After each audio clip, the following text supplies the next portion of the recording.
sore semuanya. Sore Ibu. Bagaimana kabar kalian hari ini? Alhamdulillah baik Ibu. Oke, syukurlah kalau baik. Tadi kalian kesini diantar atau bawa motor sendiri? Tadi saya bawa motor sendiri sih Bu, soalnya kan hari libur kan, jadi saya bisa bawa motor kakak saya. Oke, ternyata kamu bisa bawa motor. Tadi kesini orang tuanya tahu kak kalau kamu datang ke rumah ibu? Iya Bu, aman, saya sudah izin Bu tadi kalau ingin bertemu dengan Ibu dan teman-teman yang lain juga. Oke, kalau aman, oke. Tadi Nada kesini diantar atau bawa motor sendiri? Kalau saya bareng Musda Bu, soalnya kami satu gang, jadi saya nebeng deh sama Musda. Berarti aman ya kalian berdua. Mending gitu sih, jadi kalian kan dekatan, jadi sama-sama datang ke sini. Iya Bu, saya nggak berani pergi sendiri juga Bu. Oke. Kalau Fauzia kesini diantar atau bawa motor sendiri? Kalau saya tadi Bu diantar sama kakak saya Bu, kebetulan kakak saya juga mau jalan jadi saya sekalian diantar. Kalau gitu berarti kakak kamu tahu kalau kamu kesini ke rumah ibu? Iya Bu, tapi saya bilangnya mau diskusi aja sih Bu. Oke, nggak apa-apa. Yang penting kakak kamu tahu tempatnya, orang tua kamu juga tahu kalau kamu kesini. Iya Ibu. Yang penting kalian tuh kalau kesini kasih informasi dulu ke ke orang tua kalian di rumah, biar orang di rumah tuh nggak Sih, kok kayak apa Mbak? tipe cak. Orang kalian. Aku kira gara-gara orang tua kalian harus napas. Kecil betul nggak bisa. Oke lah, tuh udah 3. Oke, nggak apa-apa. Yang penting kalian sebelum kesini informasi dulu ke orang rumah atau ke orang tua kalian supaya mereka tuh nggak bingung cari kalian. Nah, kalian juga harus hati-hati kalau mau jalan, mau ke rumah ibu atau pulang nanti. Terutama yang bawa motor sendiri harus pelan-pelan, jangan kebut-kebutan. Oke? Iya, siap Ibu. Oke, baik semuanya.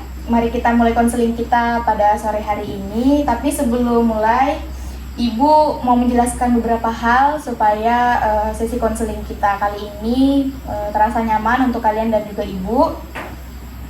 Dalam konseling kelompok, kita punya beberapa asas. Nah, yang pertama itu ada asas kerahasiaan. Jadi asas kerahasiaan di sini dimana kalian bebas untuk bercerita, menyampaikan apa yang kalian rasakan, apa permasalahan kalian, dan itu akan menjadi rahasia yang Ibu pegang tanpa Ibu sebar ceritanya kemana-mana. Jadi cerita kalian aman.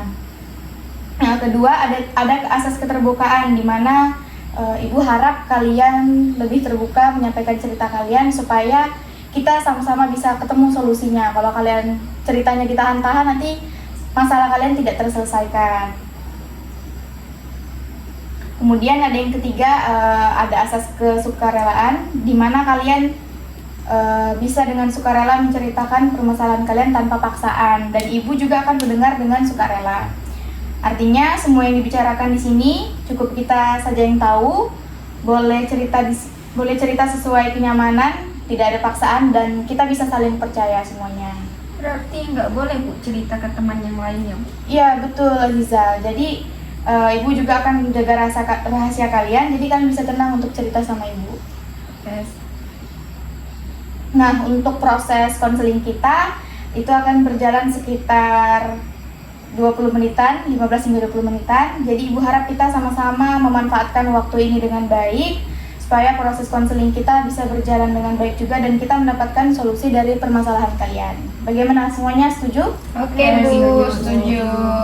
Oke, sekarang kita mau mulai dari siapa dulu nih yang bersedia cerita? Sebelumnya Ibu mau tanya, siapa yang merasa susah buat bergabung sama temannya di sini? Saya Bu, kadang pengen gabung ngobrol dengan teman, tapi saya takut dibilang so akrab gitu Bu, kayak so asing. Boleh Ibu tahu waktu itu apa yang kamu rasa? Kayak nggak dianggap gitu nah Bu. Oke, selain malu ada rasa lain yang muncul nggak? Misalnya kamu merasa kecewa, sedih, atau marah? Iya Bu, sepertinya kayaknya kecewa Bu. Saya sudah berusaha ramah dengan mereka, tapi mereka tuh malah cuekin saya. Oke. Ibu bisa lihat sih, kamu tuh pengen banget diterima, tapi pengalaman yang kamu dicuekan itu membuat kamu takut untuk mencoba lagi. Iya Ibu. Oke. Kalau kamu ingat perasaan kecewa itu, bagian mana yang paling buat kamu, yang paling kuat kamu rasain? Apakah di pikiran kamu, di hati kamu, atau di tubuh kamu yang kamu rasakan? Kayaknya di dada saya Bu, kadang sesak Bu kalau memikirkan hal tersebut. Oke, itu tuh menunjukkan perasaan kamu cukup dalam. Sekarang kamu sudah mulai sadar bahwa perasaan takut itu sebenarnya berasal dari rasa kecewa kamu. Kalau kamu boleh milih cara baru untuk menghadapi situasi seperti itu, kira-kira kamu mau coba hal yang seperti apa? Mungkin saya mau tetap menyapa teman saya Bu, tapi kalau mereka tidak merespon, saya nggak langsung merasa bersalah Bu. Bagus Aziza. Artinya kamu sudah bisa menilai situasi tanpa langsung menyalahkan diri sendiri. Ada yang pernah merasakan hal yang sama seperti Aziza? Saya Bu, Oke. saya juga sering takut ngomong salah Bu. Oh gitu, Nada. Bisa kamu ceritakan sama ibu apa yang kamu rasakan waktu kamu tuh takut ngomong salah? Deg-degan Bu, kayak takut orang bakal ngetawain. Jadi kamu pernah mengalami hal diketawain sama orang waktu itu? Pernah Bu, waktu saya SMP, saya ngomong tapi teman malah bilang aneh. Sejak saat itu saya diam terus, nggak berani ngomong lagi. Oke, jadi pengalaman itu bikin kamu merasa harus hati-hati banget ya. Tapi sekarang kamu sudah sadar belum kalau itu cuma satu kejadian, bukan berarti semua orang bakal melakukan hal yang sama sama kamu. Belum kepikiran kayak gitu Bu. Nah, mulai sekarang coba kamu ubah cara pandang itu pelan-pelan. Kalau ada teman yang ketawa, belum tentu karena kamu aneh, bisa aja mereka cuma bercanda.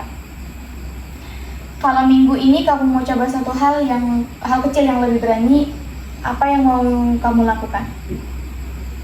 Saya mau coba dengan tenang Bu, menjawab teman-teman kalau diajak ngomong Bu.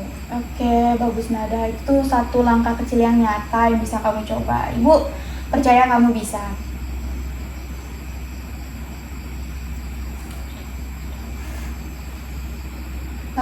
Kalau Musdalifah gimana? Ada pengalaman yang sama seperti Nada dan Aziza? Saya juga Bu, dulu di SMP dijauhin teman-teman saya, katanya tuh saya sok pintar Bu. Oke, waktu kamu dijauhin itu apa yang kamu rasa? Saya merasa saya tuh sedih banget Bu, saya ngerasa nggak punya teman Bu. Oke, kamu sedih karena nggak punya temannya. Kalau perasaan itu muncul lagi, biasanya kamu ngapain? Apa yang kamu lakukan? Biasanya sih Bu, saya kebanyakan diem aja sih Bu. Saya kebanyakan diem soalnya tuh saya takut dibilang banyak tingkah sama teman-teman. Jadi kamu menahan diri supaya kamu tidak disakiti lagi. Tapi lama-lama kamu malah makin kesepian, begitu ya? Iya Bu, betul Bu. Oke, sekarang kamu sudah bisa sadar kalau diam itu sebenarnya bentuk perlindungan kamu atas permasalahan yang kamu alami. Tapi perlindungan itu justru bikin kamu nggak dapat apa yang kamu mau, nggak dapat teman. Nah, kira-kira minggu ini kamu mau coba apa supaya bisa pelan-pelan buka diri lagi? Mungkin saya mau mulai ngobrol sama satu teman dulu Bu, bukan aja. Oke, bagus Mas Darifa. Itu adalah langkah kecil, tapi langkah kecil yang kuat untuk kamu memulai hal baru. Kalau Fauzia sendiri gimana? Kamu juga kayaknya punya cara yang berbeda dari teman-teman lainnya. Iya Bu, saya malah ingin berusaha dekat sama semua orang, tapi kalau mereka cuek, saya langsung kepikiran. Oke, berarti di sini kamu tuh cepat merasa cemas ya kalau misalnya orang gak respon kamu. Apa yang kamu pikirkan saat itu? Saya takut mereka nggak suka saya Bu, kadang sampai ke bawah tidur. Oke, berarti kamu pengen banget diterima sama lingkungan kamu ya. Tapi kalau terus-terusan mikirin respon orang lain, kamu jadi capek sendiri nggak?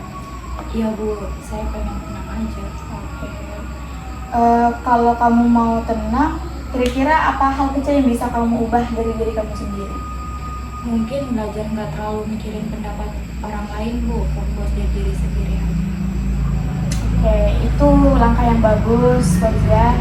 Saat kamu mulai menerima diri kamu sendiri, orang lain juga akan lebih mudah menerima kamu. Jadi, kalau misalnya ada permasalahan, kamu bisa menemukan solusi sendiri.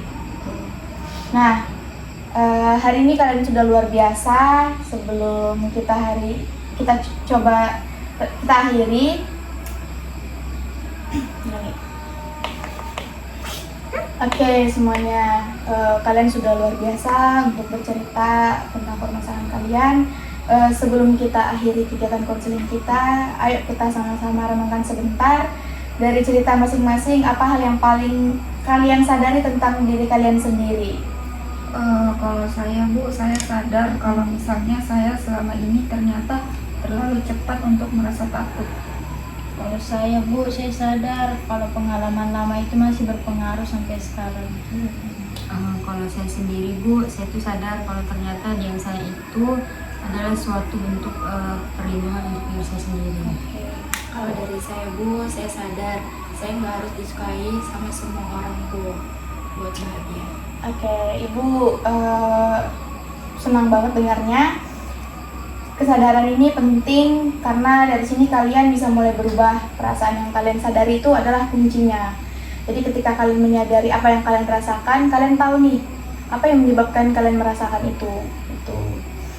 Jadi Ibu rasa kalian sudah bisa memahami apa permasalahan yang kalian rasakan, yang kalian alami, apa dampak yang kalian rasakan dari permasalahan itu, dan apa yang bisa kalian lakukan untuk mengatasinya. Hal kecil seperti apa yang bisa kalian ambil. Pesan Ibu, jangan terburu-buru dan memaksakan diri kalian untuk bisa melakukannya.